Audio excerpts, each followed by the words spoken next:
प्रधानमन्त्रीज्यूले दिनुभएको अभिव्यक्तिको कारणले हुनसक्छ। विशेष गरी हामीले चाहिँ त्यही बुझेका छौँ। सुस्तामा भारतीय सशस्त्र एसएसबी छिरेर चाहिँ नि जुन खालको अतिक्रमण गर्न खोज्यो, हाम्रा नेपाली दाजुभाइ दिदीबहिनीहरूलाई आतङ्कित बनाउने, धाकधम्की दिने जुन गतिविधि हामीले देख्यौँ, त्यसको विरुद्धमा माइती घरमा अजय सोडारी दैलेख र वीरजन विक हुम्लाका दुईजना राष्ट्रभक्त राष्ट्रप्रेमी युवाहरूले लोकतन्त्रले दिएको वाक स्वतन्त्रता प्रयोग गरेर विरोध गरिरहँदाखेरि चाहिँ ती दुईजना युवाहरूलाई चाहिँ प्रहरी प्रशासनले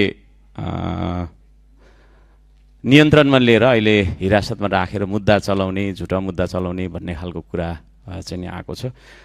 त्यसतर्फ म गृहमन्त्रीज्यूको ध्यान आकर्षण गराउन चाहन्छु र ती दुई युवालाई तपाईँको चाहिँ के अरे दुःख नदिनका लागि पनि म अनुरोध गर्न चाहन्छु।